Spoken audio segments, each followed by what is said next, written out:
नमस्ते बच्चों, मैं मीना। आपका स्वागत है मीनाज हिंदी अभ्यासिका में। आज का हमारा टॉपिक है भाषा विचार। भाषा वह साधन है जो हमारे विचारों को आदान प्रदान करने के लिए आवश्यक होती है। अगर भाषा ना हो तो हम हमारे मन के भाव दूसरों तक नहीं पहुंचा सकते। इसलिए भाषा बोलने के लिए, हमारे मन के भाव व्यक्त करने के लिए बहुत आवश्यक होती है। भाषा वह साधन है जिसके द्वारा हम अपने भावों, विचारों को एक दूसरे तक पहुंचाते हैं। यस, भाषा वह साधन है जिसके द्वारा हम अपने भावों को और विचारों को दूसरों तक पहुंचाते हैं। उसे भाषा कहा जाता है। इस भाषा के दो रूप है। भाषा के दो रूप है। एक है मौखिक भाषा और दूसरा है लिखित भाषा। तो मौखिक भाषा के बारे में हम जानकारी लेते हैं। मौखिक भाषा वह भाषा का रूप है जिससे हम बोलकर अपने भावों को व्यक्त करते हैं और सामने वाला व्यक्ति सुनकर उस भावों को समझता है। वह है मौखिक भाषा। उसके उदाहरण है भाषण। भाषण में एक व्यक्ति सामने खड़ा होकर बोलता है, अपने मन के भाव प्रकट करता है और अन्य व्यक्ति, श्रोतागण सुनकर उसको समझते हैं। उसी प्रकार दूसरा प्रकार है वार्तालाप। दो व्यक्ति आमने सामने खड़े होकर बात करते हैं, एक दूसरे के विचारों का आदान प्रदान करते हैं। वहां पर एक व्यक्ति बोल रहा है और सामने वाला दूसरा व्यक्ति सुनकर उसकी बात को समझ रहा है। यह है भाषा का मौखिक रूप। तो भाषा के मौखिक रूप के दोनों उदाहरण आपने देखे।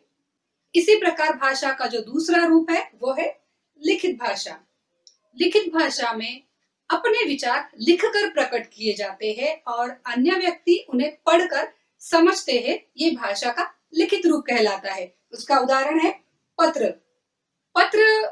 एक व्यक्ति पत्र लिखता है और जिसे वह भेजा जाता है वह दूसरा व्यक्ति उस पत्र को पढ़कर उसकी भावनाओं को समझता है। यह है लिखित भाषा का उदाहरण। दूसरा उदाहरण है कहानी। जो कहानियां लिखी होती है लेखकों द्वारा। आपके किताब रंगोली की में भी बहुत सारी कहानियां हैं। इस कहानी को लिखा गया है किसी द्वारा और उस कहानी को पढ़कर हम उनके भावों को समझते हैं, उनके विचारों को समझते हैं। तो यह है भाषा का लिखित रूप। मौखिक रूप द्वारा हम बोलकर अपनी बात समझा सकते हैं और अन्य व्यक्ति सुनकर उस बात को समझता है। तो लिखित भाषा द्वारा लिखकर हम अपने भावों को व्यक्त करते हैं और अन्य व्यक्ति पढ़कर उसको समझता है। तो भाषा के दो रूप हमने देखे। इसके साथ साथ सबसे महत्वपूर्ण चीज है भाषा के कौशल्य। मतलब हमें कोई भी भाषा सीखने के लिए 4 कौशल्यों की आवश्यकता होती है और वो 4 कौशल्य है सुनना, बोलना, लिखना और पढ़ना। इन 4 कौशल्यों के आधार पर हम कोई भी भाषा सीख सकते हैं। एक तो महत्वपूर्ण है सुनना, भाषा को सुनना, सुनकर उसे बोलने की कोशिश करना और बोलने के बाद लिखना और पढ़ना। इन 4 कौशल्यों को अगर हम अपनाते हैं तो इसके माध्यम से, इसके द्वारा हम भाषा को सीख सकते हैं। इसी के साथ साथ हम देखेंगे राष्ट्रभाषा और राजभाषा। राष्ट्रभाषा वह भाषा जो एक राष्ट्र के अधिकतर नागरिकों द्वारा प्रयोग की जाती है। यस, राष्ट्रभाषा हम किसे कहेंगे कि ये भाषा जिसको देश के ज्यादातर लोगों द्वारा प्रयोग किया जाता है। यस, उसे राष्ट्रभाषा कहा जाता है। और आपको पता है भारत की राष्ट्रभाषा है हिंदी। हिंदी हमारी राष्ट्रभाषा है और ये हिंदी जो है हमारे देश के लगभग 70 से 75 लोगों द्वारा बोली जाती है। इसलिए हिंदी भाषा को राष्ट्रभाषा कहा गया है। नेक्स्ट है राजभाषा। राजभाषा वह भाषा जिसका प्रयोग देश के सरकारी तथा गैर सरकारी दफ्तरों के कामकाज में किया जाता है। यस, ऐसी भाषा जिसका प्रयोग सरकारी जो कार्यालय है आपके और गैर सरकारी कार्यालय भी, मतलब देश के कार्यालयों द्वारा जिस भाषा का प्रयोग किया जाता है उस भाषा को राजभाषा कहा जाता है। हर एक राष्ट्र की अपनी एक राजभाषा होती है और भारत की राजभाषा है अंग्रेजी और हिंदी। हिंदी और अंग्रेजी इन दोनों भाषा में भारत देश के कार्यालयों का कामकाज चलता है, इसलिए उसे राजभाषा कहा गया है। हमारा अगला टॉपिक है लिपि। भाषा के लिखने के ढंग को लिपि कहा जाता है। यस, जैसे कि हमने देखा भाषा के दो रूप है, मौखिक और लिखित। हमारे मुख से बोलते समय हमारे मुख से जो ध्वनियां निकलती है उन ध्वनियों को चिन्हों का रूप दिया गया और उन्हीं चिन्हों को हम कहते हैं लिपि। उस भाषा को लिखने का तरीका, लिखने का ढंग यानी लिपि।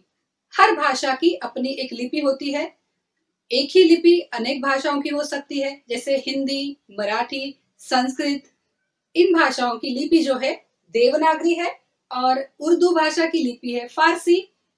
उसी तरह अंग्रेजी भाषा की लिपि है रोमन। तो अलग अलग भाषाओं की अलग अलग लिपियां भी हो सकती है। अगला है व्याकरण।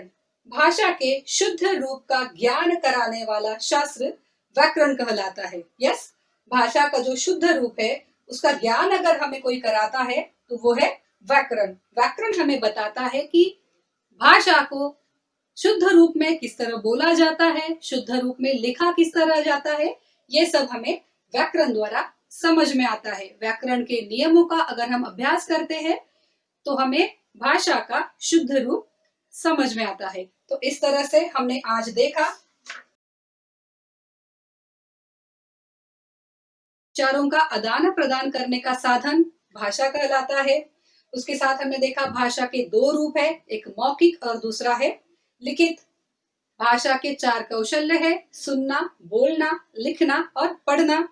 यस, इसके साथ साथ हमने देखा कि राष्ट्रभाषा, राजभाषा, लिपि और व्याकरण, ये सब आता है आपके भाषा एवं विचार के चैप्टर के अंतर्गत।